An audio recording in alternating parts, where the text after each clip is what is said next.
reconnaît le bonheur au bruit qu'il fait quand il s'en va. C'est une phrase assez connue. Moi, je trouve qu'on reconnaît le bonheur au bruit qu'il ne fait pas, car il ne ressemble à aucun autre. On ne le reconnaît pas sur le coup, on le déduit. Il faut tendre l'oreille et par élimination, on sait que c'est lui. C'est une présence fragile qui vient s'immiscer en toute discrétion, que l'on ne remarque pas tout de suite, mais plus tard. En regardant les photos, on dira tiens, en fait il était là. Et là aussi. On reconnaît le bonheur au bruit qu'il ne fait pas, car s'il se mettait à le gueuler sur tous les toits, on ne s'en sortirait pas. Les hommes lui courraient après nuit et jour.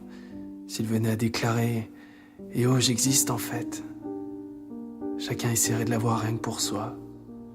Et les hommes ne feraient plus attention aux hommes, car ils auraient trouvé le moyen d'accéder au bonheur sans passer par les autres.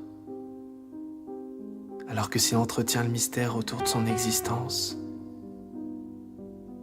les hommes auront tendance à se rapprocher, à le chercher à plusieurs, à partager des choses, voire même à s'aimer en l'attendant, en se disant qu'ils peuvent même faire sans après tout, sans se douter qu'il sera là en fait, depuis le début, comme un poisson d'avril collé dans le dos. Nous, bien sûr, on ne peut pas le voir. C'est notre entourage qui, lorsqu'on se retourne, se dit « Tiens, il a l'air heureux ». Nous, on ne s'en rend pas compte. On l'a collé dans le dos ou parfois même, c'est marqué sur notre front. Du coup, ça fait rire les autres. Alors voir nos proches sourire en nous voyant, ça rend heureux. Sans savoir pourquoi,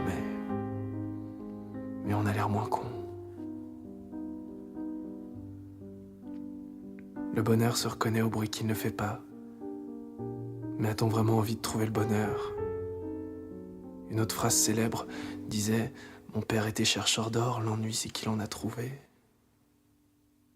Alors a-t-on vraiment envie de rencontrer le bonheur ? Car on sait qu'il ne vient qu'une seule fois.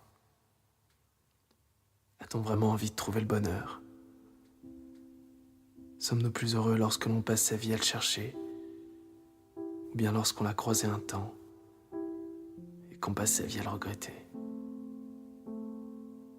Vaut-il mieux l'imaginer ou s'en souvenir? Le bonheur se reconnaît au bruit qu'il ne fait pas, tout simplement parce qu'il n'y a pas de mots assez forts pour le décrire. Car le bonheur, le vrai, laisse sans voix. Et si le bonheur se reconnaissait au bruit qu'il ne faisait pas, à tout ce qu'il n'était pas, le bonheur ne serait-il pas simplement quelque chose qui brille par son absence ? Existera-t-il un jour ? Je ne sais pas. Alors voilà, j'ai l'honneur de vous annoncer que le bonheur n'existe pas. Et que c'est à vous de l'inventer.